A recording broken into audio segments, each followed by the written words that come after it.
So I'm here to introduce Dr. Jacqueline Mondros, who's the Dean of Hunter College School of Social Work.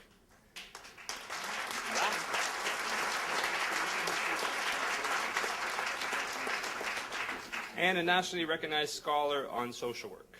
Dr. Mondros was faculty member at Columbia University for 11 years and served as former vice dean at the School of Social Work at the University of Southern California.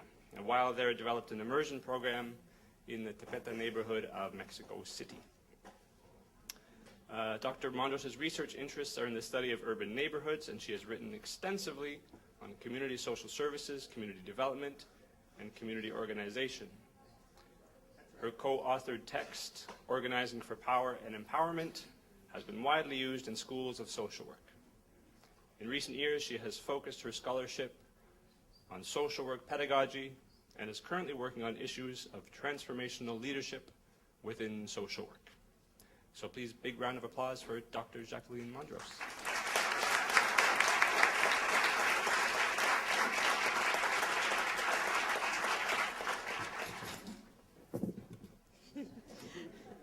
Buenos dias, bonjour, good morning.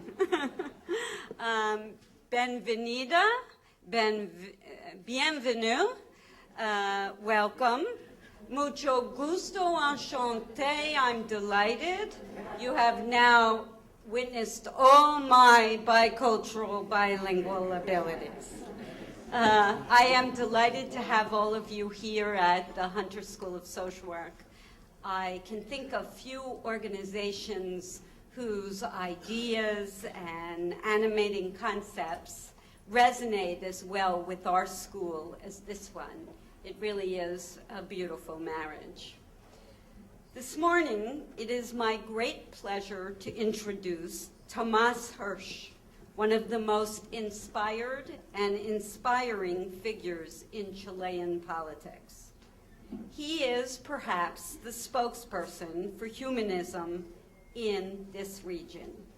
His concern for his people's suffering leads him to understand that theirs is no different from that experienced by people all over Latin America. He realizes that it is not possible to find isolated solutions to the region's problems.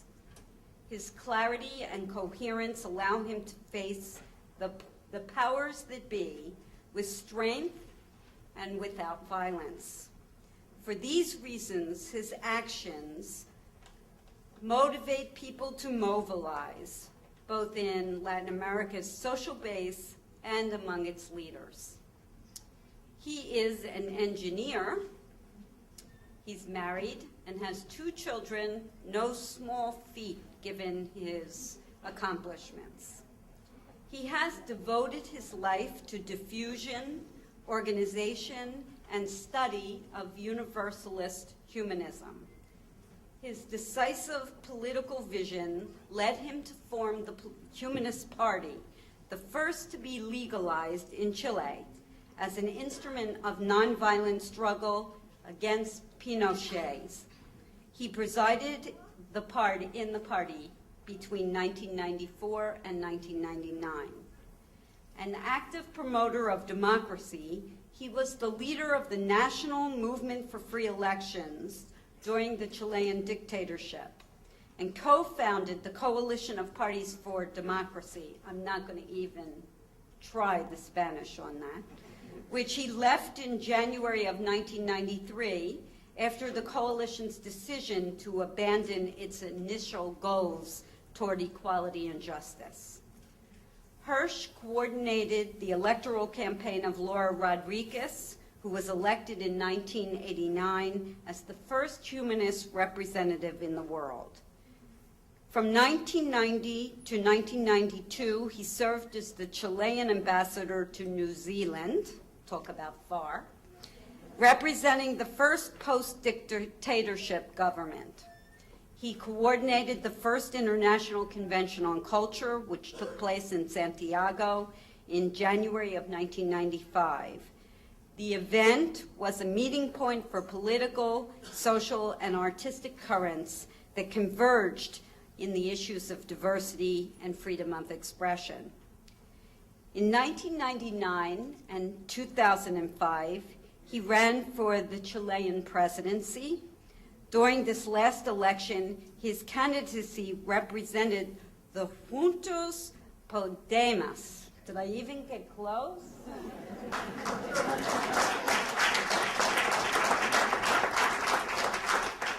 My son is bilingual and he helps me, which surprised even the most skeptics as the broadest left-wing front in the last 30 years, since Allende's government. Hirsch is the politician who shows the other face of Chile, through a true opposition to the Chilean model that is so strongly defended by the right and the cosmetic left. In an interview, Hirsch stated, "There is much interest in learning about a different view of the Chilean process, because the country's image of success, democracy, and social justice does not match its reality." In the context of demonstrations during the 2005 People's Summit, Hirsch had contact with Morales and Chavez. The Chilean newspaper El Mercurio described him as one of the 10 most important political figures in Chile in 2005. Indeed, Tomas Hirsch is the only Chilean politician who recognizes the need to solve the country's conflicts with Bolivia by offering the Bolivian people access to the Pacific in the name of justice and dignity. In 2006, he began a tour that took him first to Europe and later to numerous Latin American countries. In July, the Bolivian government invited Hirsch to the installation of the Constitution. Hirsch explained that the goal of his Latin American tour is the advancement of his proposal towards human integration of people. In October, he participated in the Diversity Forum in Mexico. He then visited many Central American countries where he met with grassroots organizations and renowned figures in the social and political fields. He traveled to Ecuador to take part in the Latin American Regional Forum in Quito. At this forum, he presented his views on the region's integration before hundreds of participating organizations. As a member of the Humanist International, he promotes the formation and development of the Latin American regional of humanist parties and social organizations as a means to toward the conversion of people. During 2007, he has met with the Bolivian president, traveled to Cuba, met with the vice president, as well as the president of the National Assembly and the Minister of Foreign Affairs. Also in Ecuador, he has had dialogues with its leaders, the recently elected president, and in Brazil, he met with the leader of the left. He is, as you can tell, a very busy man.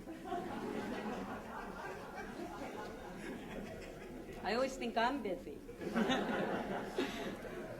When asked about his dialogues with the leaders of these regions, he said, "We have looked at the possibility of coordinating future actions and searched for a new style of building the left. We wish to see nonviolence establish itself as a methodology of action and to position the recovery of our natural resources as a fundamental task. We wish to see health and education become the human rights at the core of the development of our societies, which will carry out economic integration, but through micro and small businesses, and will prioritize the free movement of our peoples throughout the continent, and not just that of the capital."